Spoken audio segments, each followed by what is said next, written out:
They're yours. Hit that one more time. I am the number one determinant of the success or failure. Here we go. Of my students. Hey, y'all, you have a strong summer. Kick some butt next year. Thank you. Thank you. Appreciate you.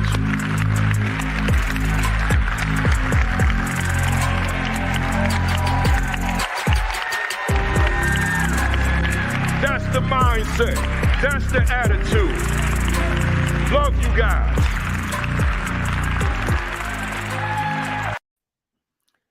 And we are live. Good morning. Good morning. Good morning. Good morning. Welcome to week 136 of the virtual AP Leadership Academy. Normally, I'd say, let's see who's in the building. But you know something? I'm recording today. By the time you see this, I'm somewhere in the Caribbean on a cruise, a much needed second vacation. We took the birthday vacation in October. Now my wife's birthday vacation in November, and then I'm back. So I said, I can't trust the ship Wi-Fi to do this live stream, because if it didn't come out right, I'd really be upset. So I said, let me do the next best thing, and that's to record it here before I board that ship in less than 48 hours. So we're here. Tell your friends, tell your colleagues, tell your family that although I'm not live, it looks like I'm live. I just can't read off the comments like I normally do while I'm talking, but that's all right. But you know, let me say again, now that I got that out the way formally, once again, good morning. Welcome to week 136 of the virtual AP Leadership Academy. And as I always say, you know what I'm going. You know where I'm going. I don't know about you. But you know, I think I know. Now, obviously, I can't see the folks coming in. I can't see the numbers, but I'm going to make an assumption that right about now that there are folks logging on. So although I don't know definitively, I think I know, but I want to let you know how I feel, because how I feel matters relative to leadership. So if I can let you know real quick, as I'm giving myself some leg room here, I'm on fire. Woo! I needed to get that out too, man. I needed to get that out of me. I'm on fire, y'all. I'm always blazing. I mean, I'm blazing during the good times. I'm blazing during the okay times, but I'm blazing during bad times as well. And the reason I would blaze during bad times is because I know that good times are coming, man. We on the precipice of good times. So I'm going to keep that energy high. I'm going to keep that excitement high. I'm going to keep that enthusiasm high. I'm going to keep that passion high, because I know that good times are right around the corner, which ties right into this presentation today in terms of our topic. But before I get into it, let me give you my quick commentary / motivational message. And I'm calling it, we're going into the home stretch of another calendar year, right? We're entering the home stretch of another calendar year. So in other words, it's December the 3rd as you're watching this video. It's December 3rd, and we're at the home stretch now. There's certain goals that you set in January. There's a certain vision that you had for your leadership back in January. There's a certain mission you embarked upon back in January. And I'm assuming that you tweaked it, modified it, in February, March, April, May, June, July, August, September, October, November. You made the adjustments that needed to be made because, we could formulate a plan in January, but you can't necessarily walk that plan lockstep all the way through December. Because life happens, life unfolds, life happens right after you put the pen down from writing the plan. So now you've got to make certain adjustments. You got to make certain tweaks, but you're still going to walk your plan, your modified plan. But here we are now. We're embarking upon the last month of the year, the calendar year, not the school year. And I'm asking you, I got 3 questions. How do you measure your success from January now? How are you measuring your success from January? Are you measuring your success? If so, what does it look like? But you got to measure your success. You can't just have a goal back in the beginning of the year, or a goal at the beginning of a month, a goal at the beginning of a week, a goal beginning at the beginning of a day, without having some kind of tool in place, mechanism in place to measure your performance, to measure your outcomes, to measure whether or not what you said you were going to do actually becomes your reality. See, so how do you measure your success? How will you go about measuring your success from January to now, or until the 31st of December? Secondly, in what areas of your leadership have you exceeded your goals? Think about it. I know you've done a lot in a year. Some of you may have started the year in the classroom, and now here you are, starting in August or September or July, depending on when school opens. You started as an administrator. Whatever it is, my question is, in what areas of your leadership have you exceeded the goals you set? Have you surpassed the goals you set? And I'm going to assume, I'm going to hope that you did in fact set some goals. You did in fact set some objectives for yourself so that you have something to measure. So if you're sitting here now watching this video, watching the live video or the recorded video later, and you're admitting to yourself, I didn't even set goals. Man, I just kind of went into motion. Well, you don't want to do the same thing again, right? This time around, you want to set some goals. You don't want to do the same thing over and over and expect different results, as they say, right? So this time around, you want to set some goals. We talked about that leadership blueprint several sessions back. It was during the summer.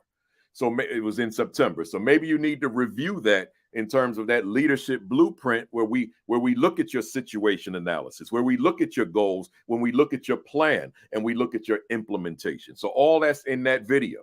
It's about a 90-minute video. Check it out.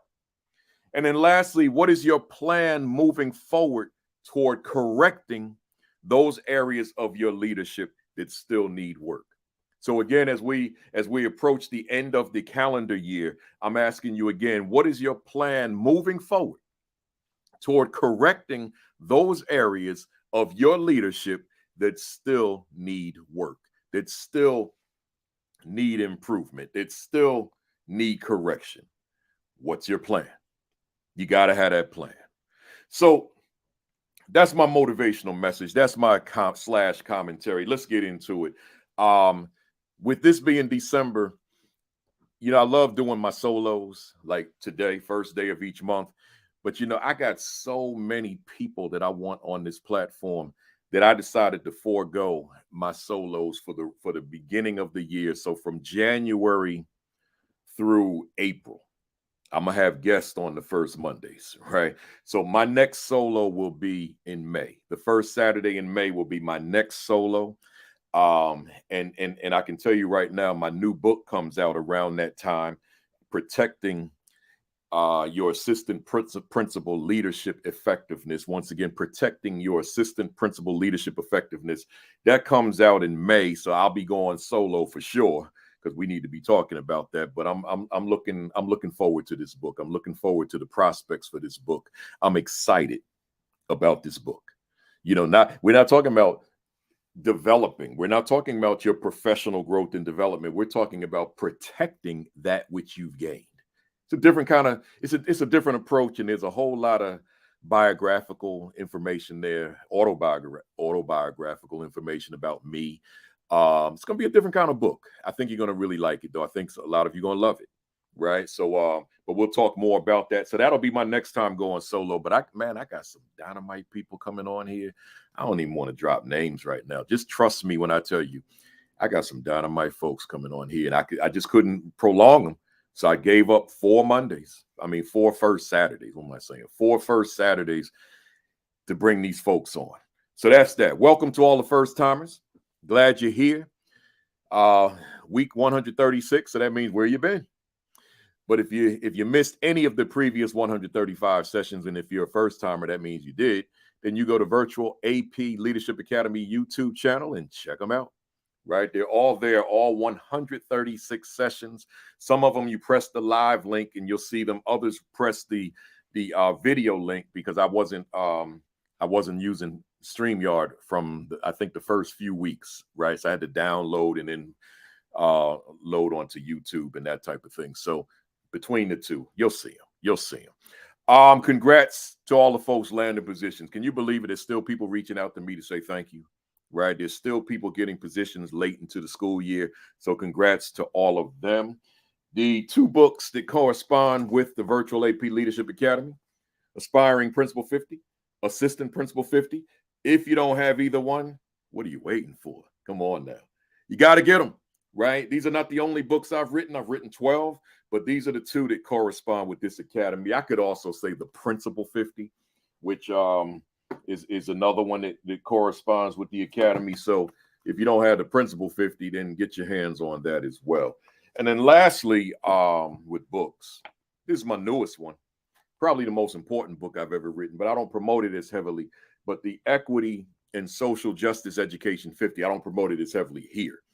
The Equity and Social Justice Education 50, critical questions for improving outcomes, opportunities, and outcomes for Black students. So this is specifically for educators of Black students, but obviously a lot of this is transferable. But if you don't have your copy, go to Amazon, get your copy, go to principalkafele.com, get your copy, and then you'll have it added to your Kafele Books library. I'm rocking my Satchel Paige Kansas City Monarchs jersey. This is probably my favorite Satchel Paige, one of the greatest pitchers that ever graced the mound. But because he was born Black, as I always say, he had to play in the Negro Leagues. But at the age of 42, in 1948, they decided, let us bring him in. 42 years old. And he won Rookie of the Year and led the Cleveland Indians to their first World Series. Imagine that. 42 years old. Imagine had he entered the majors when he was 21 or 22 or 23. The prime of his life. And you can call that the early years, right? Imagine Satchel Paige at, say, 27, 28, right? Throwing the kind of pitches that he was throwing. But that's why I wear these shirts. That's all I wear on these live streams, man. I'm rocking them. I'm paying homage to all that greatness they played in the Negro Leagues.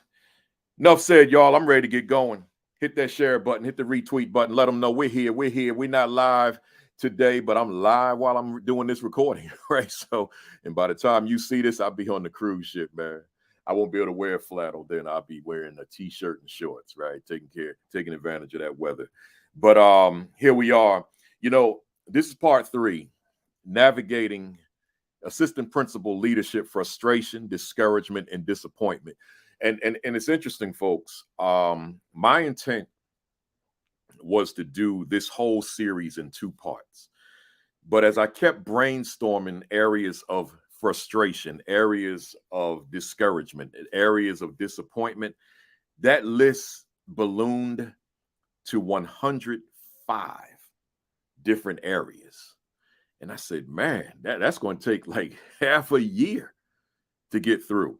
And as it turned out, you know, I was kind of exaggerating when I thought that to myself. But then when I saw how long it was taking me to get through the first 2 parts, because I was trying to do 20 segments or 20 areas per session, and I found that I was only covering about 11 or 12. So I've done 2. This is part 3. but I've got 5 weeks worth of more. And I think they're all important for me to spend that much time. But as you know, I'm not doing any more solos until the spring. We ain't even get to the winter yet, right? It's still fall. So I won't be doing any more until May, the first Saturday in May. So I'll resume it and do some, but I also want to use some content from the new book. So I'm not going to be spending a lot of time on this. The new book has some dynamite information for assistant principals and principals. So I want to get to that as well. But again, this is part 3, navigating leadership frustration, discouragement, and disappointment. Right. So let's get into it. I got 12 for you today, and I'm gonna get through all of them because I'm recording. And I don't have to worry about trying to keep folks on here because ain't nobody on here. It's just me. Ain't nobody in the house. It's just me, right? So I'm by myself. Feels like I feel like it's a Saturday, but it's Friday, right? So let's go. Number 1, your talents and skill set being underutilized can be frustrating, discouraging, and disappointing. I want to read that again. Your talents and your skill set. So here you are, and I'm gonna do like Luther Vandross. I'm gonna take my time singing these love songs because I don't have anybody else. I don't have any folks on the thread. Like I'm pointing over here. This is where the comments usually are. And there's no one here. The numbers are right here in terms of real time on all 5 of the platforms we use. I don't see any of that. All I see is the time that I've been on here, 16 minutes and 35 seconds. So I want to take my time with these. Your talents. I want you to think about that. You're bringing a certain level of talent to your position every day. So your talents, but you're also bringing a certain skill set with you every day. So your skill set, your talents and your skill set are being underutilized. Can be frustrating, discouraging, and disappointing. If that's you, somebody say amen, right? If you feel that you're bringing a certain level of talent, certain level of skills, and they're being underutilized and you've been relegated to something else, such as a disciplinarian, as I make reference to all the time, then, say amen. Write it in the comments, right? That way, when I'm reading these, because I'm going to be watching this from the ship live. I'll have internet. And then so I'll be able to see the comments live, right? I will be watching with you live. So if that's you, then I'm asking you, why? And we'll keep this self-reflective. So why are my talents, and here's the mirror, why are my talents and my skill set being underutilized? That's a question you've got to ask yourself first. Before you approach the leadership, go to your mirror. What is it about my leadership? What is it about me that my talent, and I have talent, I'm speaking for you, my skill set, and I bring an immense skill set. What is it about me that it's being underutilized? You got to grapple with that. And I'm not going to brainstorm possible answers. You got to look at the landscape. Look at your school. Look at the dynamics of your school. Look at the people in your school, particularly the leadership, and ask yourself, what is it? Why are my talents, why is my skill set being underutilized when clearly, as you look at the school, there's a need for my talent. There's a need for my skill set because there are some deficiencies in this building. So go to your mirror and ask yourself, what is it as you begin to discern what it is that needs to be shifted, what it is it needs to be adjusted so that ultimately your skill set, your talent is being maximized. So secondly, is there a perception that I lack leadership talent, right? So write that as your second self-reflective question under this number 1. Is there a perception, right? And we know that perception is just somebody else's reality, but it doesn't have to be yours. So is there a perception that I lack leadership talent? So is there someone out there, in this case, I guess we're talking about your leader, right? Your principal, if you are a principal, because I don't have these worded solely for the AP. I want the principal also to feel that this platform is relevant. So maybe you are a principal and your direct supervisor, or maybe someone even higher along the chain, perceives that your leadership is deficient. So is there a perception that I lack leadership talent? You got to grapple with that, because if that perception exists, then you got to go to the mirror and ask, what is it about me that someone perceives that I'm not the person that interviewed for the position? Why is that perception there? It may have nothing to do with you. It could be the politics of the building.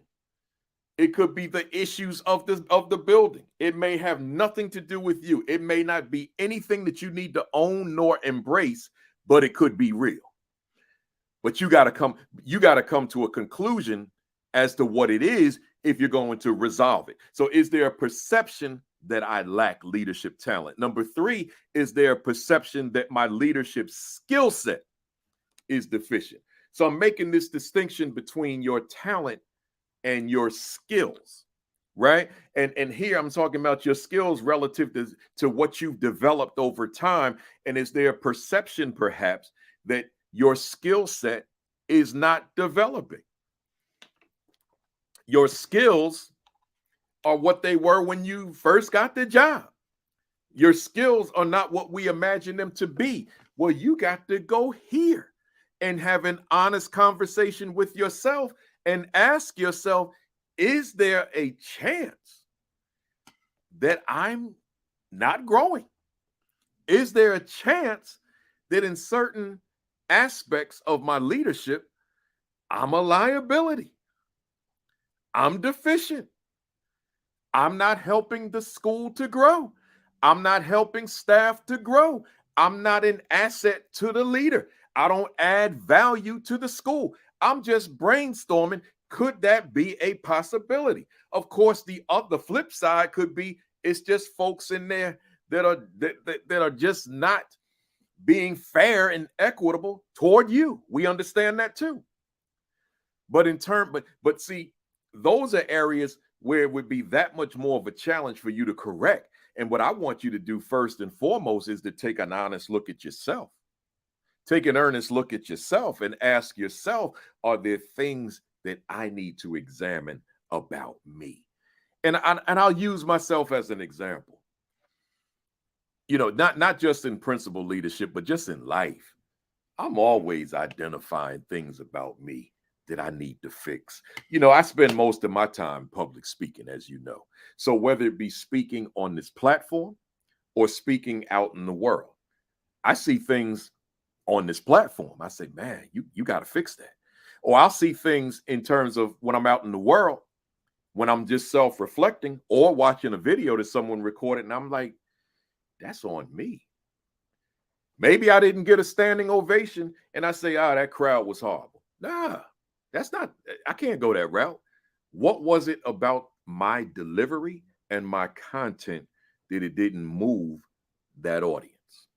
See, that's the only way I grow. If I'm pointing my finger at all the other people, oh, it's them, right? Oh, they weren't ready for this tough message. Whatever. Where in that do I grow? Where in that is my change?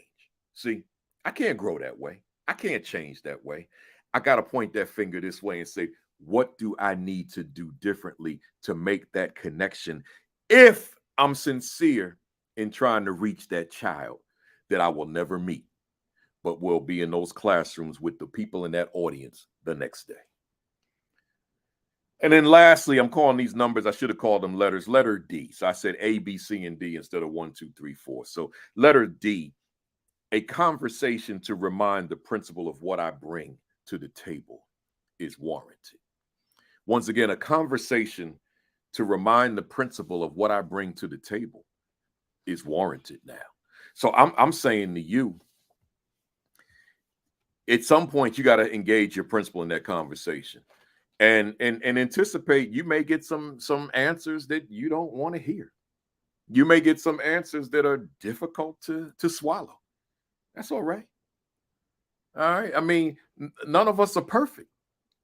And if somebody can add value to our lives, to our leadership, by being constructive in their responses to our queries, then take it.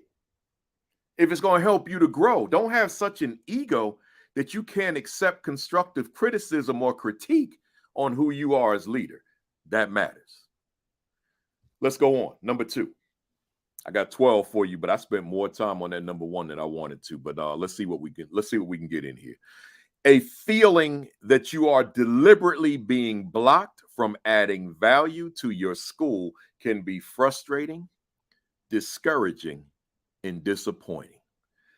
See, this is a little different from that number 1. I'm saying a feeling. So here you feel something that you are being deliberately blocked from adding value. So it's intentional. It's purposeful in your mind. It's nothing to do with my skill set. It's nothing to do with my talent. It's nothing to do with perceptions of whether or not I'm effective or ineffective. There's an intentionality deliberately blocking me from adding value to the school, which in your case is frustrating, discouraging, and disappointing. I'm asking you, is that a possibility? And I think I can answer that question on behalf of some who are on this thread, or others who will see this later, or others that don't even know that this platform exists. Yes.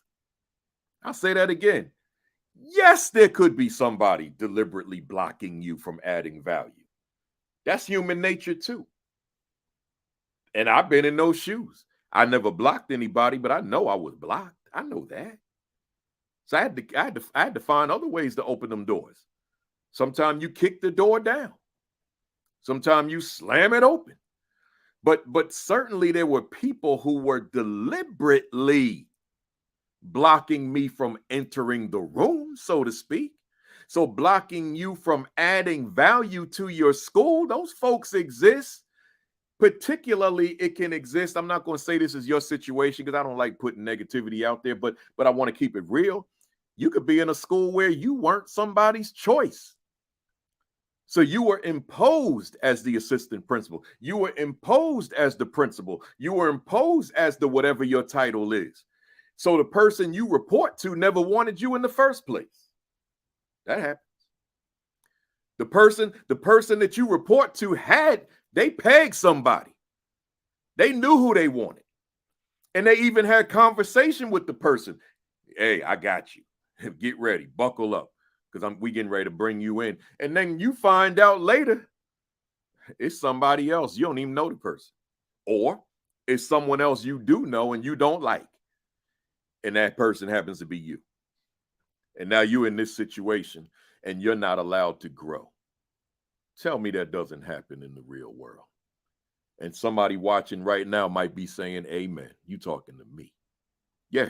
So let me go through my quick ABCD. Letter A, the question you got to ask you, why am I being blocked from adding value to my school? See, before you have a conversation, because you do have to have the conversation, but first you got to go to you. What is this? What are the possible explanations as to why I'm being blocked from adding value to my school? I'm being relegated to some meaningless something that I did not go to graduate school to do. So you got to engage in that conversation here with you and see if you could gauge what might that be. Letter B, why would I be blocked from adding value to my school? And I wrote that word would in capital letters. Why would I be blocked from adding value to my school? So in other words, as you have that internal conversation, whether it be with you solely or with your thought partner or with your accountability partner, and you're asking, what is it about me that I could be that I could be blocked from adding value to my school? What is it about me? What is it about my leadership? What is it about my personality? What is it about my style? What is it about my demeanor? What is it about my posture? What is it about the way I conduct myself? What is it about the way I carry myself Could I be threatening in all of the above or some of the above? Sometimes, let's keep it real. Sometimes just the fact that you got that nice swag about you. And when I say that nice swag, because I could break that down, some people, they walk with this confidence. I don't know how comfortable I feel about saying what I'm about to say to you, but I think I'm gonna say it because it entered my mind. A lot of times people will say to me, they say, that swag you got, I know you good at what you do. I will never forget. I was renting a car in Michigan, and a young girl. When I say girl, I mean she looked like she was about 18, right? Young lady. She was working. She was the attendant. So she said, "Man, the way you walk." Now hear me, somebody. She said, "The way you walk. What do you do for a living?" And I said, I knew what she meant, but I said, "What do you mean?" She said, "Like you got like a swag about you, like confidence. What do you do?" I said, "Well, I'm an educator, but specifically I'm a speaker." She said, "What, like you speak to like audiences?" I said, "Yeah." She said, "Big audiences?" I said, "Yeah." She said, "I knew it. That walk you got, that swag you got. You walk like you own things, right?" So like she saw it as she treated it as she wanted to compliment me.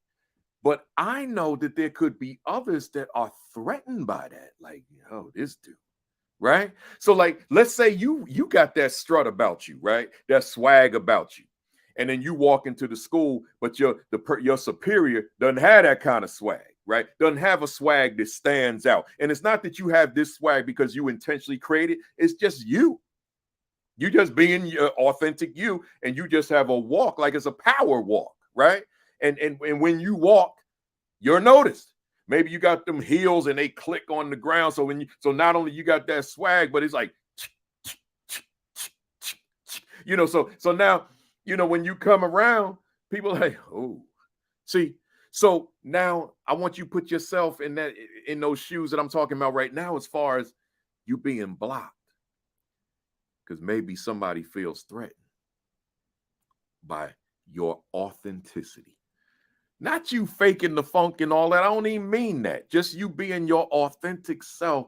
There's somebody that's like, So now, if you need that position you're in as AP, is that bridge to the principalship, and you have perceived that might be what it is, just based on some clues that you found in your journey in the building, then you might need to tone it down a little bit. Now, you might ask me, why would I tone that down? Because you need that recommendation, right? See, when you don't have that recommendation from the boss, then it's suspicious. People like, you got all these recommendations from this person and this person, Professor so-and-so, superintendent so-and-so, colleague so-and-so, but you don't have a recommendation from your direct supervisor, the principal. What is that about? And you up there like Ralph Cramden, humming. See, so those of you young, don't worry about it. Google it, right? So I'm saying to you, you got to look at all variables. And that's why I said you got to go to the mirror. Why am I being blocked? Why would I be blocked, right? Let's go to number 3. Which I really went into, could the principal possibly be threatened by me or my leadership? And I went all into that. But I was really only talking about the way you present yourself. But now let's say by the way you connect with young people, by the way you connect with staff, by the way you connect with parents, by the way you connect with community, and principal is seeing, man, I don't connect like that.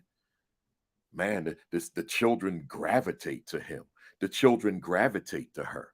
The parents gravitate to him or her. The community, they don't do that to me, right? So you're being perceived as a threat. Now I'm not going to tell you can't change that. That's you. But here's where I'm going with letter D. A conversation with your principal to discuss what's happening. Why to discuss how I can add value to my school. Why is this happening? How is this happening? And what can I do in that conversation to clear the air so that principal and we on the same page. The principal's not threatened by me. I'm not threatened by the principal. The trust, the respect, the appreciation for one another is mutual. See, sometimes, even though you're the number two, sometimes you got to take that initiative. That person may not take that, and that person may just be coming to school threatened by you every day, talking about you to colleagues. How do I deal with this person? And you got to make sure as you go to your mirror that you are not overstepping your boundaries. See, because again, I know that everybody's not going to be a number one. Everybody doesn't desire to be a number one. But if you do, then you got to be strategic in what you're doing. You can't overstep your boundaries. You got to ensure that principal feels as the principal. See, if that principal starts feeling like they're in competition with you, that never ends good. We can predict the ending of that story. You got to make sure that as you're in that position, you are there to learn. You are there to grow. You are there to develop. You are not there to supersede the principal.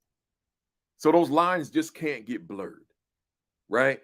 So that ultimately you can feel good about reporting to work every day as opposed to feeling frustrated, discouraged, and disappointment because of where you work and who you work for. Let's go. Number 3, low achievement amongst the students of the teachers that you supervise, with you feeling powerless toward bringing about improvement, can be frustrating, discouraging, and disappointing. Now, that was a long one. Let me get that to you again. Low achievement amongst the students of the teachers that you supervise, with you feeling powerless toward bringing about improvement, can be frustrating, discouraging, and disappointing.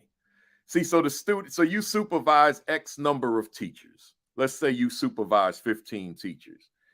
And the data says that here you are, instructional leader, supervisor, coach, but the data says that the students of the teachers that you supervise are still underperforming, or they were performing at a higher level previously, but now that since you've taken the position, the scores have declined. And you feel like, I can't do anything about this because the time, I can't spend sufficient time coaching my staff. I can't spend sufficient time in classrooms. So I feel frustrated because I know what needs to be done. I know why the results are what they are, but I feel like I can't do anything about it. I feel like I don't have the time. I feel like I just can't free myself up to be that leader that my staff need me to be. So now you feel frustrated because it's on you. I mean, there are no excuses with it. You're the supervisor of those teachers. That's on you. You got to own that. You got to wear that. So let's go through my letters here. Letter A. This is self-reflective. What's preventing me from effectuating change in student achievement? So now, I'm going to refer back to that blueprint I talked about in September. I believe that's the month that I gave you the blueprint, the leadership blueprint, that if those of you that have never seen that one, I strongly recommend go back to it and check out that blueprint that I created relative to your leadership, which is inclusive. Now I'm going to cough. Might as well not drink the water, right? Which is inclusive of who you are as instructional leader. So you got to brainstorm that one. What's preventing me from effectuating change in student achievement? And just list all the variables. And that fits very neatly into that blueprint that I shared with you in September in terms of your situation analysis. Analyzing your current situation. What's preventing me from effectuating change in student achievement? That's letter A. Letter B, why am I feeling powerless? right? So if you're feeling powerless, let's get to the why. Why so?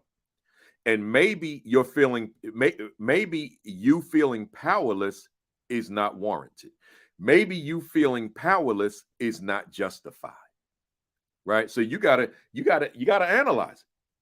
What is it about me and my leadership that I feel I have no power to effectuate change toward ensuring that children are achieving at high levels or making steady progress as opposed to achievement levels declining, decreasing? Letter C, to what extent do I need to take a critical look at myself? So I kind of overlap that. To what extent do I need to just look at me? Not look at them, not look at the teachers, not look at the principal, not look at the students, not look at all the other variables within the school, but at what extent do I need to just shut down, unplug, disconnect, and have a conversation with this person?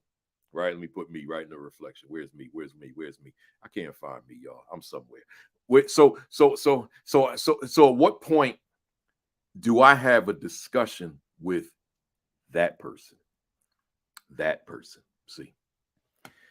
To what extent do I need to take a critical look at myself? And letter D, a discussion with the principal about shifting the culture of the school toward you being the instructional leader and coach that you need to be. Let me read that again. A discussion, this is warranted, with the principal and yourself. If you've got a team and they're feeling the same way, then the administrative team along with you, about shifting the culture of the school, because there's something about the culture of the school that you can't find time to be instructional coach. You can't find time to be instructional leader, because there's something about the culture of the school that is pulling you in the other directions, the wrong directions, as it relates to why children walk through the door every day. So a discussion with the principal about shifting the culture of the school toward you being the instructional leader and coach that you need to be is warranted and justified. You got to have that. You got to have that meeting. You got to have that discussion. So for those of you on here and you just, for whatever the reason, you're trying to avoid these conversations, you can't. You got to have them because they matter. Let's go to number 4. Inability to be the instructional leader that you wanted to be can be frustrating, discouraging, and disappointing. So the first, number 3, I said low achievement, but now I'm being very specific. The inability to be that instructional leader, to be that instructional coach that you want to be, can be frustrating, discouraging, and disappointing. So again, the questions kind of overlap. What is preventing me from being the instructional leader that I want to be? So everything I said in number 3, same principles apply. Letter B, what adjustments do I need to make in my leadership and in my day? So let's look at that. You got to shift. You got to change. Who you were yesterday can't be who you are tomorrow. Who you were yesterday can't be who you are today. Because you see the issue. You going through a whole week and then walk into a classroom. And if you did walk into the classroom, you were there just to kind of be seen for a hot second, just to see the layout of the room, see the students sitting there learning, whatever it was. But that you weren't there to move the academic needle when you're there for a short duration of time. You're just a showpiece. See, when we talk about you being there to move that needle, then you have to have had that instructional coaching time. That's first, before you come into that room to observe instructionally, to feed whatever that post-observation conference is. So if those 3 components, you can't make those happen, then you got to look at what is it about my day? What is it about my leadership that the most critical aspect outside of school safety, the most critical aspect of my work, I can't do? I can't engage in. That's here. So, there's me. So now that's between you and you is that conversation, right? So, but before you get to having the conversation with the leadership, you got to have that conversation with what is it about me? And a question could be, have I even made the instructional aspect of my leadership a priority? Like, does that matter that much that I've made it a priority of my professional life? So again, what adjustments do I need to make in my leadership and in my day? And then letter C, which will be the last one for number 4, a discussion with the principal about shifting the culture again of the school. Because see, it may not be your priority per se. It might be the culture of the school is not allowing your priority to emerge. Let me say that again because someone might have missed that. The culture of the school is negating your priorities. The culture of the school is submerging your priorities. You can't be who you worked diligently to be because the culture, the pressure of the culture is so strong. The pull of the culture is so strong that it pulls you away. It's like a magnet. It draws you away from what you want to do. And those things which the culture is dictating, now you got to absorb yourself into that. So if the culture of the school, for example, is undesirable behaviors by students and to a lesser degree by staff, and now you got to gravitate to that toward correcting these behaviors. But a lot of that is driven by what happens in a classroom.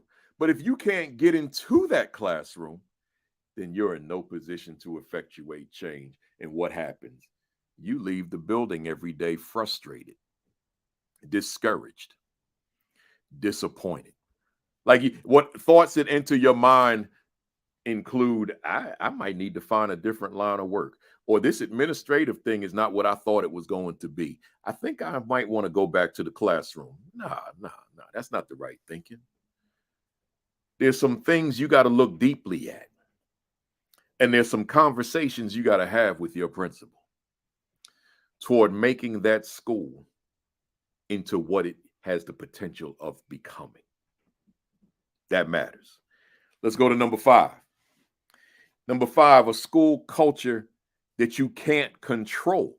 So now I'm talking about the culture in number 4, but now let's look at it differently. A school culture that you can't control can be frustrating, discouraging, and disappointing. So I'm saying here, and you know, I use the word control, but let me add a word. A school culture that you can't control nor influence. So I added the word influence. Control nor influence can be frustrating, discouraging, and disappointing. So here I'm saying to you, you're going to have to take a look at the culture now through a different lens, because it's one thing we said the culture is keeping you from doing the work you said you want to do. But now I'm saying, okay, so you took a look at the culture. You and your leadership team and your principal examined the culture. But then you started to realize, I don't even have control over this culture. I don't even have influence over this culture. This culture has a life of its own, and I can't impact it. Man, that's not good. Let's examine that. I got four bullet points. Letter A, to what extent is the culture of the school a leadership priority? So I'm asking you, okay, so you feel you don't have influence, you don't have control over the culture of the school. Well, I'm asking you, to what extent is the culture a priority of your leadership? Like when you're in your leadership thoughts, when you're in your deep leadership thoughts, are you thinking deeply about the culture of the school and how you, the team and staff, can go about shifting it? Is that a priority of your thinking? Secondly, to what extent is the culture of the school a building-wide priority? So as a staff, here you all come together in your staff meetings. Are you talking not only about how you're so disappointed by the culture, but are you strategizing about how you're going to effectuate change relative to the culture? Like, what measures are you going to put in place? Is this a part of the discussion? Is this a priority of the staff meeting that you're talking about? Here's the measures we need to put in place. Here are the mechanisms that we need to put in place because the culture of this school must shift. See, if the culture is you verbally correcting all the time, stop that, stop this, stop that, take your hat off, pull your pants up, stop talking. That's a deficient culture. That's a problematic culture. But when the culture is the mouthpiece, see, so the culture is saying we don't talk at the inappropriate times, we don't sag, we don't wear hats, we are always respectful, we are always appreciative of one another, we always support one another, we always support one another, etc. Right? See, that's the culture talking. That's not you and I talking. Because we gave attention to the culture and we said this is what the culture needs to be, so that when young people and staff walk into the building, this is what they feel. They feel the culture, right? They feel the climate. So they walk into the building and the culture does the talking. The culture does the dictating. But are you engaged in that conversation? First, that thought process. And have you made the culture a priority of your leadership? In this case, a building-wide priority. How frequently are you and everybody on that staff? And when I say building-wide, I did not say certificated staff. I said everybody. Your custodians are part of the conversation. Your security, if you have security. Your lunch professionals, right? Your nurse, your librarian, your child study team. I'm everybody, and I know they have certificate, but everybody is involved in terms of having say in what we need the culture of the school to be. This platform on Saturday mornings has a culture to it. There's a culture that drives this. There's a culture that drives me. There's a culture that drives when I have a guest on. It's not just random, haphazard, go do what you want to do. There's a culture here in place. And when you compare the live stream to others, you can see that we're none of us are the same. We're all different. Our personalities are different, but the culture of the platform is different as well. I'm not comparing them to say one is better than another. I'm just saying the vibe you get from the different platforms that you may listen to or watch is different. You watch Principal so-and-so, and then Principal so-and-so here, Principal so-and-so here. The vibe may be different from Principal Kafele. And that's not to say that I'm better than them or they're better than me. It's just the culture is different of the platform. Well, the same works for the school. Let's go. No, am I finished? No, I'm still on 5. Letter C. To what extent have the principal and I discussed and analyzed the culture of the school? So in other words, as I look into this camera at you, are you all having that conversation? You intimidated about approaching the principal about the culture of the school? You know, we talked extensively about people skills, right? Well, this is the time to use your people skills. Go into your bag of people skill tricks and make sure that you are using your people skills along with your communication skills to talk to principal about what needs to occur. Principal may not be initiating that conversation with you, but you got eyes, you got ears, you see and hear the problems. You're going to sit back and hope that it miraculously disappears? Or if you're not being approached, will you approach principal and engage principal in that conversation? It matters. Letter D, to what extent have we taken concrete measures to shift the culture of the school? So before, up to this point, I've been talking about it in the abstract, that it needs to occur. But now I'm saying, okay, so to what extent have we taken concrete measures? Said differently, to what extent have we put our thoughts into action? And I'm putting that on you, AP, principals watching, whomever's watching. To what extent have we put thoughts into action to bring about change? Let's go to number 6. We're talking about navigating AP frustration, discouragement, and disappointment. AP, leadership, frustration, discouragement, and disappointment. Let's go. Number 6, and obviously I ain't going to get through all this. A school culture comprised of toxicity can be frustrating, discouraging, and disappointing. Wow. So I just took school culture to another level now. See, before I was talking about a culture that needed some work. But now I'm saying, what if you're in a school where the culture is comprised of toxicity? What are we saying? Poison, which can be frustrating, discouraging, and disappointing. What are we doing about that? Let's look at my 4 bullet points. What is it about the school that the culture is toxic? That's you now. That's you in that conversation with you. There I am right there. Me talking to that guy. See, what is it about the culture, the school, that the culture is toxic? I got to brainstorm, man. I got to get my pen out. I got to get my pad out. And what are all the variables of toxicity in this school? See, this thing called leadership can be quite tedious. And you want to get to the bottom of it. But the getting to the bottom of it may not be solely comprised of just thinking it through. It may need to be a little bit more concrete, where you think it through, but you write what you're thinking. Right. So you got to write what you think. You got to brainstorm that list. When I first came up with, I wanted to talk about navigating AP, leadership, frustration, discouragement, disappointment. I mean, I had like maybe 10 items in my head, and I could have gone with the 10, but then I brainstormed it. I got the pen out. I said, it's more than that though. And like I said, I came up with about 105 areas. It's probably more than that. I stopped there. I said, that's enough, right? It's probably more than that.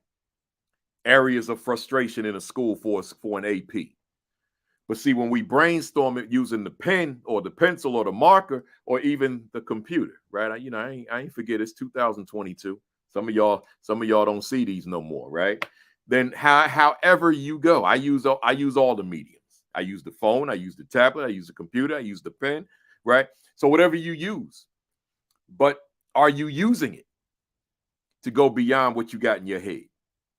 So what is it about the school that the culture is toxic? Letter B, how long has the culture been toxic, and what is the source of this toxicity?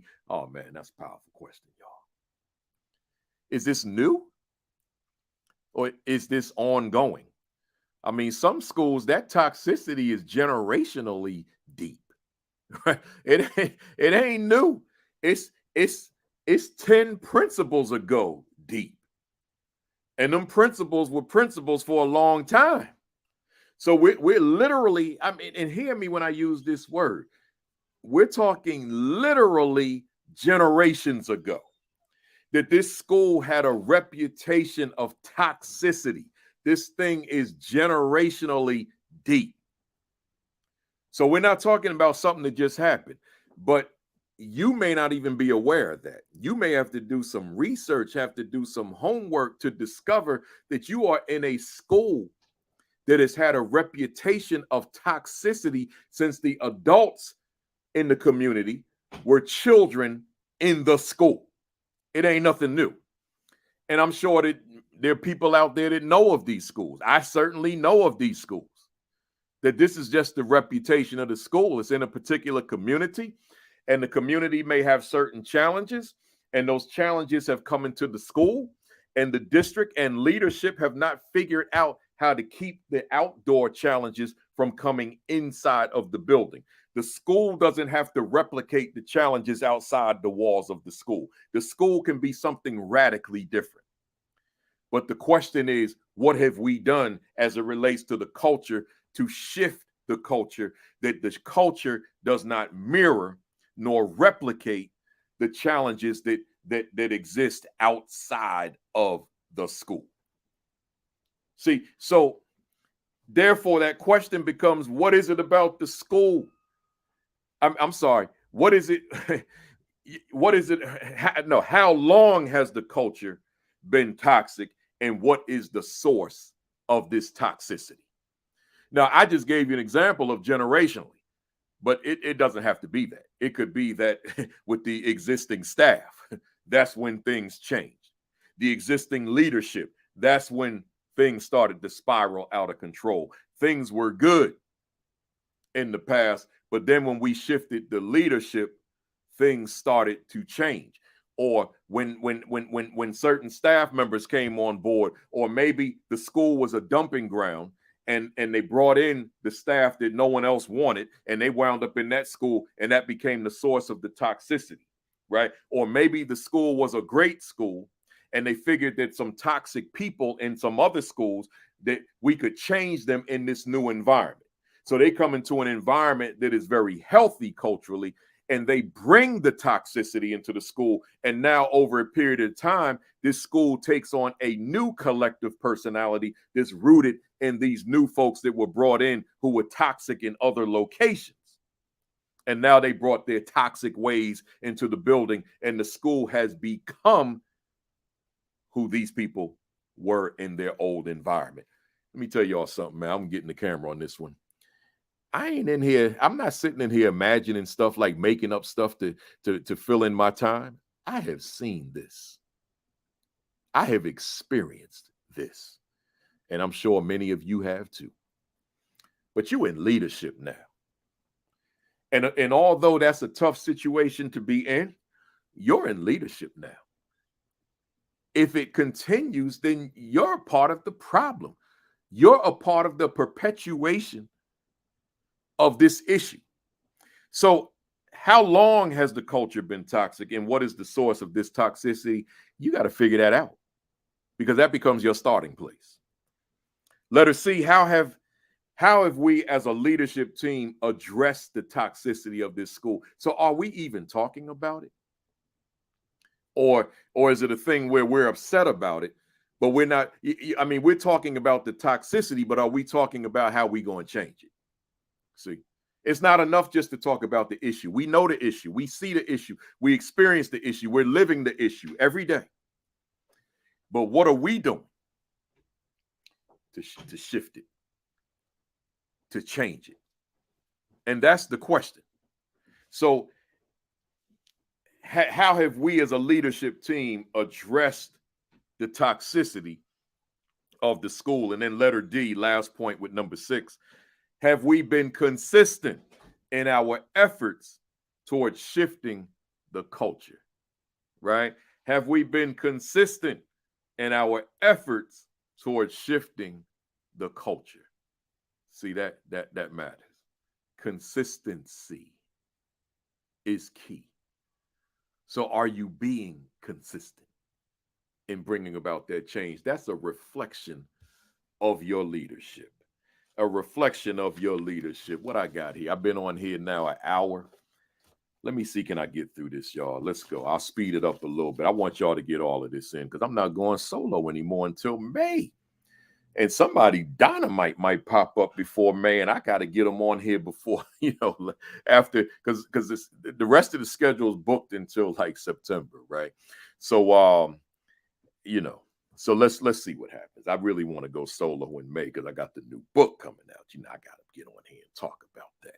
So number 7, a school culture lacking structure for students can be frustrating, discouraging, and disappointing.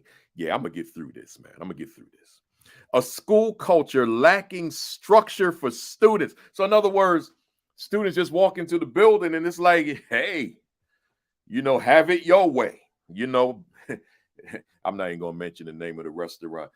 Those of you that watched from the beginning, you may have noticed I had to change the song that I play when I do that stage presentation, because I got flagged. It's copyright free music, but I got flagged anyway. So now they holding out the video, but my revenue from the YouTube on the YouTube side. So I said, man, it's copyright free. I got that in writing, but it got flagged by the person that produced the song. You gave it to YouTube. How you going now? Because you see that I'm using it and I'm getting revenue from it. So now you want to jump in here and recoup that money. So I had to change the music. So now I'm scared to say anything commercial. So there's a restaurant out there that says "Have it your way." I ain't even gonna say it. They be done flagged the video too, right? So let me just keep it there. So a school culture lacking structure for students can be frustrating, discouraging, and disappointing. So my question then, my four self-reflective questions: why is structure for students lacking? You lead. You one of the leaders. So you're not in position to point fingers, especially based on all these conversations I've been recommending with the principal in the previous 6 questions. So why is structure lacking under your nose? Why is structure lacking under your leadership? That's on you. So my response to that is, what is it about, letter B, what is it about my leadership that structure is lacking? Once again, what is it about my leadership that structure is lacking? You got to go here. So students running amok, students doing what they want to do, students being sent to you. You a disciplinarian. They made you into one.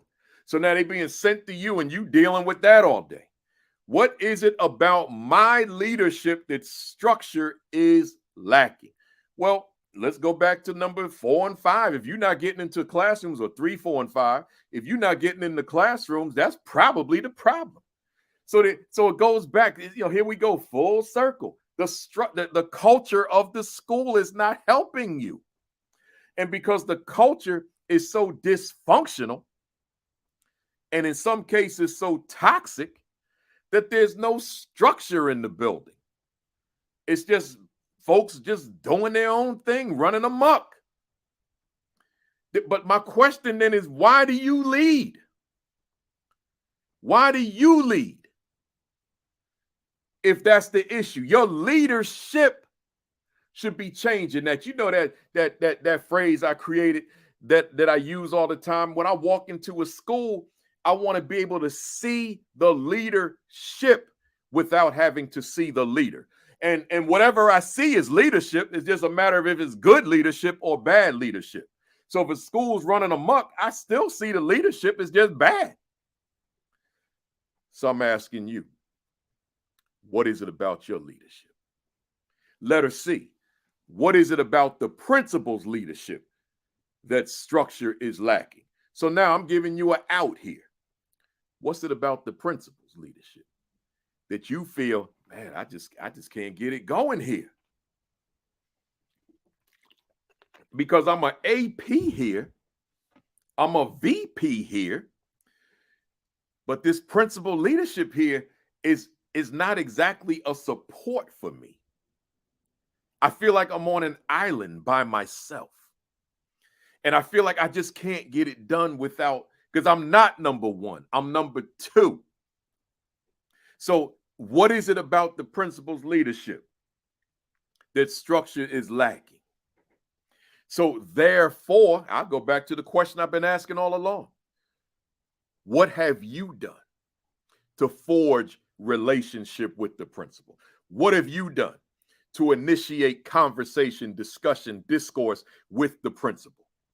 Are you just sitting back saying, I can't talk to this person, or it's not my school? Are you doing any of that? Or are you taking the initiative? Because see, you can never take that approach, because when you do, what you're doing is you're saying to the children of that school, later for y'all. You are saying to the children, look, I'm not in charge. I can't help you. That's what you're saying. It's like if somebody's drowning in the ocean, right? Or a swimming pool, and you're not the lifeguard. I can't help you. That's on that person. But the chair is empty, so they must be off duty today. No, if you got any semblance of a skill of swimming, your humanity has got to take you out there to try to rescue that drowning person. Your humanity, if you got any semblance of a skill to swim, or just to waddle in the water, you got to get out there. Well, it's the same applies to school. if you have concluded that the leadership here is ineffective, meaning the principal, all right, you still got to step up. You can't take the position later for y'all kids, man, later for y'all staff because the principal's lousy. No, you still got to do your part. And your people skills still matter. Your communication skills still matter. You cannot, I'll say it one more time with my right hand. You cannot abandon those children because of adult issues. Them children come to school because they need you. They come to school to learn. You can't turn your back on them kids because of your lack of communication with principal, your lack of rapport with principal, your lack of relationship with principal. You can't turn your back on them kids. But you can't turn your back on that principal and take over the school either. And that's why your people skills matter. That's why the two of you got to talk, man. And sometimes you got to sharpen them skills. Sometimes we don't have the skills we need to have. You got to sharpen those skills because you got to be effective in having that conversation. Let's go. So we're talking about that structure lacking. So letter D, how much intentional attention has been given to reversing this lack of structure? Not much I need to say about that because that's what we're talking about, but I want to read it again. How much intentional attention has been given to reversing this lack of structure? So in other words, I'm asking you about your intentionality and how intentional are you about effectuating change as it relates to this lack of structure in your school. Number 8, I'm going up to 12, so I'm getting there, y'all. I'm gonna do this whole thing. A school culture where procedures and policies are not adhered to can be frustrating, discouraging, and disappointing. Let me read that again. A school culture where procedures and policies are not adhered to can be frustrating, discouraging, and disappointing. So in other words, the procedures are in place. The policies are in place, but it's as if they're not. Ain't nobody thinking about that. You know, I said the structure, lack of structure for students, but I'm not talking about students now. I'm talking about adults. So there are procedures in place. The way we do things here. There are policies in place. The way we do things here, but they're not being adhered to. So as a leader in an environment like that, that can be very frustrating, discouraging, and disappointing. So I got 2 bullet points for this one. This is why I know I can complete this. Why is there a failure of procedures and policies being adhered to? I think I'm using this mirror for this presentation more than anyone I've ever done, right? Because there's me again. So it's a talk with you and the person in your mirror. And in that conversation, okay, you know the procedures. You know the policies. You know them. You may have written some of them as far as building level. So I'm asking you, why is there failure of procedures and policies being adhered to? And what does that say about your leadership? I got to speak for me for a second. I cannot imagine wearing the title of leader, whether it be assistant principal or principal, and I got adults doing their own thing. Because that goes right back to me. And that says, as leader, yeah, you, buddy. Yeah, you with the Monarchs jersey, with the red and white Monarchs jersey. Yeah, you with the patch on the side that says Kansas City, right? You're ineffective. You don't know how to lead adults. You don't know how to get adults to conform, let alone comply. You lack in managing adult behavior.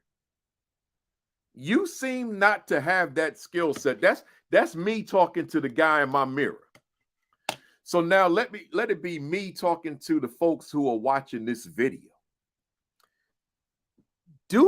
Have you developed a skill for managing adult behavior? So that when you say that the procedure is we meet the youngster at the door upon student arrival to class, and then you walk the halls and there are no adults at the door, or you walk the halls and the teachers who are just, the ones who are self-motivated, they're at the door. But that one you struggle with, they ain't at no door. They're not even in the classroom. They downstairs still in the teacher's lounge having that final word of a conversation. Y'all know that teacher? I know that teacher. Let's not pretend that teacher doesn't exist. We're not teacher bashing, but let's not pretend that teacher doesn't exist. I'm asking you, what are you doing differently to demonstrate control, influence, management of the behavior of that teacher? Because if that teacher is not going to adhere to the procedures of the school, what does that say about your leadership? We know what it says about the teacher, but we ain't talking about the teacher. This is not called the virtual teacher leadership, the virtual teacher academy. This is called the virtual AP leadership academy. So I'm talking about how you manage that behavior. Well, I'm going to give you the cheat sheet. There's a conversation that has to occur. And I'm not talking about, you've heard me say it before. I said it today about taking our time singing them love songs. See, I'm not ready to go to the red ink just yet. I'm not ready to write the memorandum just yet. I'm ready to have a conversation between two professionals. See, two professionals can have a conversation. Teacher certified. I'm certified. Teacher went to school. I went to school. Teacher's professional. I'm a professional. I want to have a conversation. I just want to have an adult conversation about the issue. And you know something? I'm talking from experience. I'm going to resolve that issue in that conversation. We ain't going to war. We ain't going to battle. No need for you to bring your union rep into the office, because we ain't going there. I ain't coming at you. We just going to have a professional conversation about the procedures and the policies of this school. If it gets out of hand, and not on my part, because I'm not going to get out of hand. Let me speak for me with the hope that I could transfer this on to you. I ain't going off on no teacher. I'm not breaking my professionalism with a teacher. I'm going to stay professional. I'm going to stay the leader that everybody knows me as. I'm going to shift that behavior. I'm going to do it, folks. That's just my mentality. And I'm saying to you, I'm suggesting to you, you got to have the same mentality. You got to know that you have a certain skill set that I can change the way somebody behaves. I can change your thought process, which leads to the behavior. You got to have that level of confidence in your leadership. Imagine, here's where I can make this very concrete. Imagine the coach of a team, your favorite team. Maybe you watched your favorite team on Thanksgiving, which would be yesterday in terms of when I'm making this recording. And the coach has no influence over the assistant coaches nor the team. They just do their own thing. I'm talking about the head coach now. All right. Why they need him? Why they need this person? You mean we got somebody in charge that cannot effectuate adjustments in adult behavior? But yet we're going to continue to pay this person to lead? Well, that's you. It's the same thing. And that's why this is so important. If I stepped on your toe, just say ouch. You can write it right in the comments. Ouch. Right? That's on us, y'all. And as I hold the mirror up to myself, if I can't change adult behaviors, they got the wrong leader. AP, principal, don't matter. Because I gotta, like, you and I have a certain number of teachers we supervise as AP. That means I'm the principal of those teachers. Because they don't report to the principal. They report to me. I sign that evaluation. I sign that observation as assistant principal. So you become the principal of the teachers that you supervise. And you telling me you have no influence over their behavior? Then you got either some growth to do or some career shifting to do. But that cannot remain. So as a letter B, is there a lack of consistency with administrative enforcement and expectations? Right? So it's one thing, everything I just talked about, but let's look at it through a different lens. Are you consistent? And I've seen it. I'm a consultant. I see it. The lack of consistency. And you know who are the ones that tell me about it? The teacher. Principal Kafele. The breakdown is the lack of consistency from administration. They come in strong in the first month of school and they get lax in the second month. Man, I hear that all the time. Everything was strong. The culture was good. But then they got lax in month 2 or month 3. You got to be consistent from the first day of school till the last day of school. You can't get lax and letting people slide and letting this thing get over and all that kind of stuff. Because then there's the source of your breakdown in your procedures. There's the source in the breakdown of your policies. The source is not some history that I talked about before. The source is not some toxic staff members that came into the building. The source is you. You the source. You the problem because you lack consistency. You lack consistent expectation. You lack consistent standards. And now the policy and procedure break down because the leadership lacks consistency. Think about that. Let's go. Number 9. We getting there. Working with ineffective administrative leadership let me start that one over. Working with an ineffective administrative leadership team can be frustrating, discouraging, and disappointing. Wow. Let me read that again.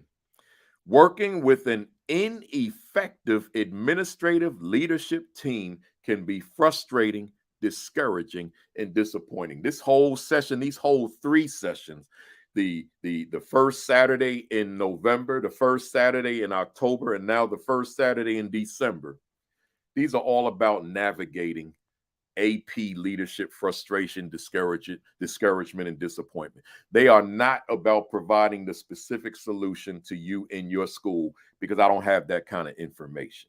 We're talking about how to navigate it so that you don't go home frustrated, so that you don't go home discouraged, so that you don't go home disappointed and then have a gripe session at home. And then the folks at home, they get a little tense about hearing your key in the door because they know you coming home with problems, right?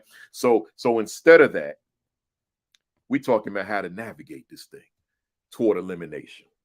So here, with that ineffective administrative team, I got 3 questions. What is the team doing collaboratively to strengthen the ineffectiveness in its ranks? So maybe it's not the whole team. Maybe it's certain members if you got one of them large teams, such as at the secondary level.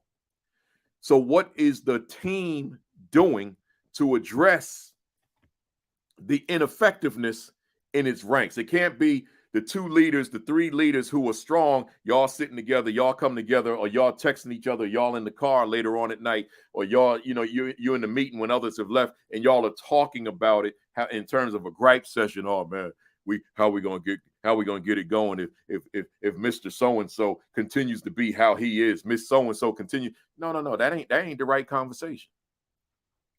The conversation is, what are we going to do to strengthen the ranks? Because as the cliche goes, we are only as strong as the weakest link.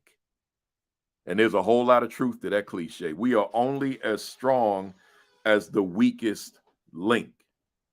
So the conversation is not a daily gripe session because that one is not holding up their weight. No, that ain't the conversation. I mean, it could be the start of a conversation, but the ultimate conversation is us coming together as a team and having the discussion, having the conversation about what each of us need to be doing. And hopefully the principal is spearheading that conversation. But if it turns out that the principal, for whatever the reason, is not, but it's an AP, it's one of your fellow APs, it's one of your colleagues, then we have that conversation as colleagues. I just said it 5 minutes ago. We're professionals. And we can't shy away from having professional conversations. Now, I would certainly let the principal know that there's an issue. But if you all have that level of camaraderie between you where you don't need to talk to the principal about that, then don't. There may not be need. Then you all come together and have that conversation, right? So the bottom line is the dynamics of that group. And I don't know the dynamics, so I'm not going to attempt to give you a solution. I'm going to say, you know the dynamics. You're there every day. And if you don't know the dynamics, then shame on you, right? But I'm assuming that you know the dynamics of the group, so you know what needs to be done. So you engage in that conversation. It could be a very uncomfortable conversation, but who are we doing all of this for? The children. This is about children. So we're going to make sure that we never lose sight. We're doing this because it's going to benefit the children. Letter B. In what way am I initiating communication with team members towards strengthening the team? I just said it, but I'm just putting the onus on you now. You, and you. In what way are you initiating contact with the team? You falling back waiting for them? Nah, we can't fall back and wait for them. That's on us. We got work to do. So let's make sure that we have the audacity to address those areas that need to be addressed. And then lastly, under that number 9, this is a big one, y'all. Watch this. Brace yourself for this one. Am I a part of the ineffectiveness? Am I the potential problem? See, sometimes we looking externally, but when we hold this thing up here and we're honest, then we got to ask ourselves sometime, could I be the issue? Am I the reason for the ineffectiveness? Am I a part of the ineffectiveness? Am I the problem? Could it be me? See, we got to ask those questions. We got to have the audacity, the temerity to ask ourselves, could we be the problem? I'm almost done, y'all. I'm on number 10. I'm only going to 12. Number 10, serving as an assistant principal in a school that lacks a school mission can be frustrating, discouraging, and disappointing. Let me say that again. Serving as an assistant principal in a school that lacks a school mission can be frustrating, discouraging, and disappointing. Oh, man. Let me go through these 3 bullets on this one. Why is the school lacking a school mission? I've never worked in a school that didn't have a mission. But if I did, I wouldn't be able to. I'd probably have to resign if I didn't have the influence to ensure that mission was created. Because the mission, what is the mission? The mission is a statement that defines who that school is, that defines what that school is about. And a school that lacks a mission is a school that ain't about nothing. Let me say it again with an emphasis on ain't. A school without a mission is a school that ain't about nothing. It stands on nothing. It stands for nothing. So it's just a school. It's just a place where kids come to school, teachers teach, but it ain't about nothing. It has no rudder. See, that ship moves, that plane moves because that rudder gives it direction. So without that rudder with that ship, that boat, man, that thing go any direction. Goes with the wind. So I'm saying here, that mission is that rudder. So serving as an AP in a school that lacks a mission can be very frustrating, can be very disappointing, can be very discouraging. Because we ain't about nothing. We just here. So why is the school lacking a mission? Letter B, if on the other hand a mission exists, is the mission relevant? Is the mission evident? So in other words, I've been to schools where you look at the wall, it's got a mission statement, but don't nobody know it. It's just a document on the wall, meaningless. No one knows it, right? So again, if the mission exists, is it evident? So ideally, you want to be in a school that the mission is evident in every corner, every space of the building. This is who we are. This is what we're about. The mission is recited by the students every day, standing at attention at that. Led by a student or led by a leader. But that mission is recited. And it's not long and lofty. It's not a paragraph. It's a sentence or two. Preferably one sentence. Just one strong, powerful, potent sentence that we all recite. And now you can quiz students throughout the course of a day. What's the mission? And they tell you, right? When you have your staff meeting, you start off with the mission. When you have your PTA meeting, you start off with the mission. When you have your assembly, you start off with the mission. The mission is everything. So that mission, it matters. So why is the school lacking a mission? If on the other hand, if a mission exists, is it evident? But number 3, letter C, as an administrator in the school, what can I do toward ensuring that we are a mission-driven school? Well, as an AP, that's you and that principal having yet another conversation, man. I'm giving you so many conversation points, man. And that's another one. That mission, and hear me, somebody, that mission cannot be solely some document all over the building. That's not good enough. In fact, you shouldn't even need it because it's so entrenched in the mind, the psyche of everybody in the building. You don't need to refer to a paper because we recite it every day. We recite it to start meetings. We recite it to start assemblies. We recite it to start parent meetings and all that I said before. The mission is inherent, an inherent component of that school. It matters, and it matters. But when it's lacking, that can be very frustrating because now you're talking about a school that has no direction, man. It just exists, but it ain't about nothing. That mission is what gives it substance. That mission is what drives it. That mission is what guides it. That mission matters. So ask yourself, how important is the mission of my school? And is there work to be done to ensure that this mission is meaningful in my school? Number 11, serving as an AP in a school that lacks a vision can be frustrating, discouraging, and disappointing. So usually we talk about mission, we got to talk about vision. Imagine a school that's visionless. I mean, ain't no kind of conversation about where this school will be a year from now, where this school will be 3 years from now, where this school will be 5 years from now. Ain't no conversation.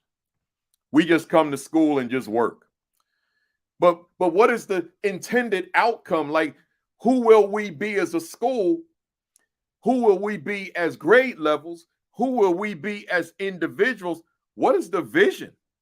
And then as a leader, what is your leadership vision? Principal, what's your leadership vision? Assistant principal, what is your leadership vision?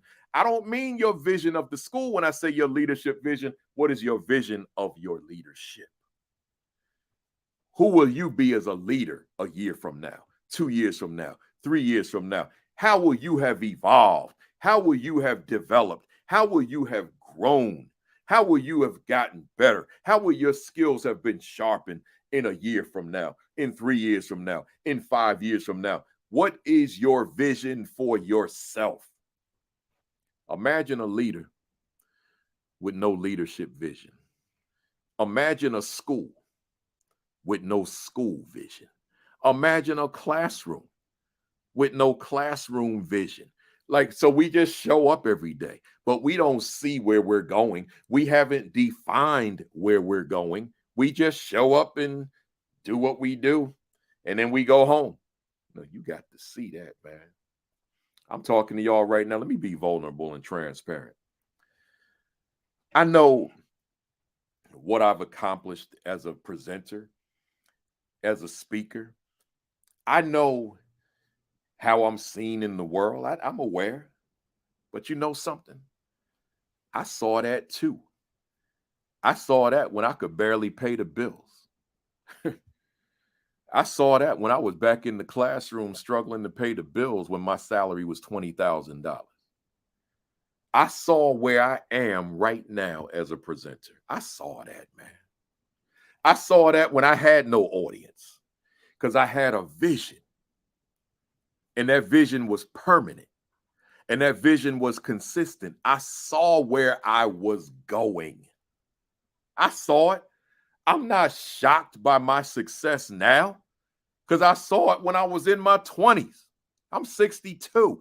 I saw it when I was in my 20s. Ain't no shock when you have a vision. When you have a vision, what accompanies your vision is expectation. When you have a vision, you expect results. You expect success. But if you don't have a vision, then you don't see where you're going. All you can see is the here and now. And sometimes the here and now can be frustrating. That's all you see because you only see what you're dealing with today. You don't see where you're going to be tomorrow because you lack vision.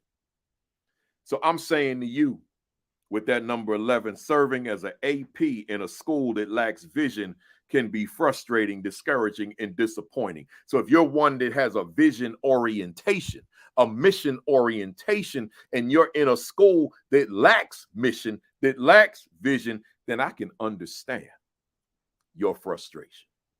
I understand it. But then that begs that question.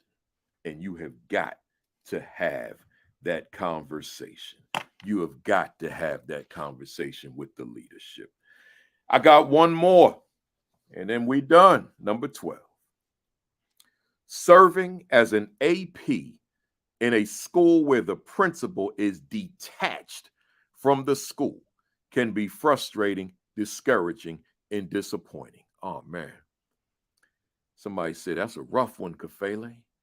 Serving as an AP in a school where the principal is detached from the school can be frustrating, discouraging, and disappointing.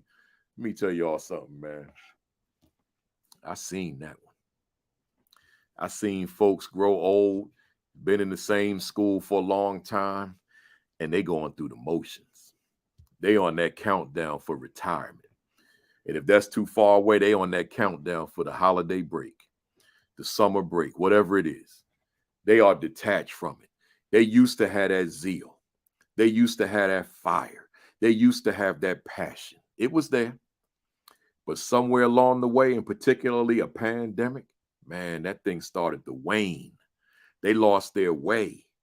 And that thing that was once called their passion became their work, right? And because it became their work, they lost their why, right? So I'm saying to them, they got to go back and find that why. But the point of this question is you're working for that person. That's the one that's training you. That's the one that's leading you. That's the one that's guiding you, right? That principle's detached. Well, here's the thing. This differs from the previous 11 questions you may not be in position to change that principle. That conversation may not even be wise to have, right? May not be wise to go to the principal and have a conversation about something you detect in terms of that principal losing his or her way and being detached from the school, depending on the kind of relationship you have with that person, right? One of my APs, forget one. Two of my APs were very close to me. When I say very, I mean like that close, right? This close. So they could have that conversation with me because our relationship extended beyond the walls of the school. We were friends. As a matter of fact, I can give you the name of one of them because he's on here every week and he's been a guest of mine, Dr. Vincent Stallings. So our relationship went beyond professional. So now he can call me at midnight and say, Kafele, you slipping. He can do that, right? You're not getting it done, right? He can do that without consequence. But if you don't have that kind of relationship with an AP, then that may not be a wise conversation. So therefore, in terms of my navigation strategy is to remind you that while working in that situation and having your eyes on a future principalship, then you treat that detached principle as a part of your own personal professional development. So you're studying that person for the reasons of this is behavior which I never want to incorporate into my own leadership. So you're studying this person. This person is a walking, living, breathing graduate school course for you. And you're saying, here's an example of what I can never, ever allow myself to become. Right? So you're turning a bad situation into a win. Right? But again, if you can have that conversation, then you have it. But if you can't, then you shy away from it. In fact, you don't even go over this person's head because you don't know what those relationships are either. And you can be self-sabotaging your own trajectory. So that's one, you just got to handle it the best you can. If you can have the conversation, have it. But you got to think that through. But if not, then treat that person as your own professional growth and development. Right? Like when my leader when my principal is an AP, he wasn't detached from the school, but he wasn't one that I felt I could have any real substantive conversation as related to my growth. I concluded that back then. I said, okay, I'm not going to have that conversation because I don't feel that it's going to be beneficial for me based on the way I read it. Right. So I don't want to contradict things I said in this video, but based on the way I read it personally, I said that conversation is not going to be a good one, regardless of my people skills. I can't even get into reasons why, because it wouldn't be appropriate to do, as I'm sure you can imagine. So therefore, instead, I just studied the individual. I studied him. I studied him like he was a book. I studied him like he was a professor. I studied him like he was grad school. That's what I did. And guess what it did for me? Made me better. You better believe it. Made me better. So that's my recommendation to you if you feel you're in that situation. If your people skills are strong, if your communication skills are strong, then you go ahead and have that conversation because they're necessary conversations. And with that said, folks, I just wrapped it up. That was number 12. I got it in before 2 hours, right? It's number 12. Listen here, I appreciate you being here. It's a recording, but those of you that stuck with it, appreciate it. And do know, in real time, as you're watching this recording, I am on the ship. And I am reading your comments live, right? In real time. So feel free to communicate directly with me. I will be reading them as you post them on all the platforms, both Facebook pages, the Twitter page, the LinkedIn page, the YouTube page. So I'll be reading them all live in real time. Feel free to communicate with me in real time. Of course, I'm saying that at the end of the video, so hopefully that's what you did, right? So I'll be back live next Saturday, and it'll be the second Saturday. So we only have a couple more of these, the Leading While Black, coming from the Fighting the Good Fight book. So I have I think I got two gentlemen and a young woman coming on, and we're gonna have a good conversation. I don't know about what yet because I didn't read their chapters yet, but I will. I'll read them on the cruise. So somebody said, "Are you gonna relax on that cruise?" Yeah, you know, I wake up early in the morning while my wife's still asleep, and I go on the balcony and I get some work done, man. That's I love work. You know, now if I didn't love work, then that's an issue. I love work. I like being productive. So with that said, join me next Saturday at 10:55 EST, Eastern Standard Time, for week 137. Right?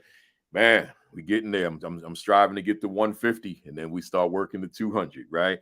Next week, every Saturday next week, watch Sean Hurt at 10 o'clock Facebook Live, followed by Create and Educate with Dr. Sheikah Houston and Dr. Tammy Taylor at 10:30, and then Unlock the Middle with my man, I'm getting ready to call him Dr. Principal Josh Tovar and Principal Dean Packard at 7 o'clock on Facebook Live. And then Village Leadership Group with Dr. Roz Gaskins and Coach Williams, Tuesdays and Thursdays at 6. That's all Facebook Live. Again, the books that accompany the Virtual AP Leadership Academy, the Assistant Principal 50, the Aspiring Principal 50. Go to Amazon right now. Get them both. And while you're at it, you might as well throw in the Principal 50, right? Because you're striving to be principal. So get the Principal 50 with it.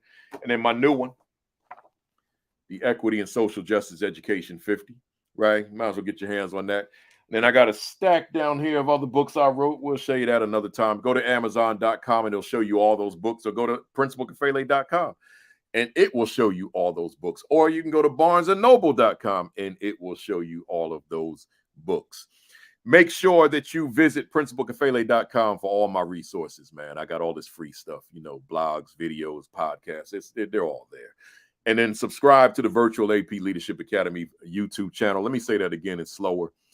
Subscribe, y'all, to the Virtual AP Leadership Academy YouTube channel. Like, hit that little red button. And I might say, I learned, I told you this last week, hit that like button, man, right? Hit that like button before y'all sign off. They tell me that like button affects algorithms. So hit that like button every time I come on, every Saturday, hit that like button, man. We want to get more people watching this because the children benefit. This ain't about me. It's about you. It's about your students. Like and follow the Virtual AP Leadership Academy Facebook page. That's where the commentary is. I haven't written the commentary in 2 weeks, but I'll be back on it, man. I've been a little overwhelmed, y'all. But they're like 80 something on there. So check those out. Yeah, I'm sure you didn't read all 80 something. So you can go to that page and keep scrolling down and you'll see them. But like and follow that page. And then lastly, your diet. Make sure you're taking care of yourself. Your exercise, take care of yourself. Do the right thing. Your COVID precautions, do the right thing. And, I told you, I posted the other day, not long ago, that I had a stress test for the heart. So, you do the things. Go see the doctor, y'all. Go see the doctor. Some of us avoid the doctor. Go see the doctor. And make sure that you are functioning, your body is functioning the way that it should be functioning. Enough said. I appreciate you being here. Have a great week. Have an extraordinary week. Have your best week yet. And I might say have a great month as well. This is the last month of the year. End it strong. Peace. Peace. Thumbs up. Cock that fist back. 1, 2, 3. Bang! Appreciate you being here. I'll see you next week for week 137.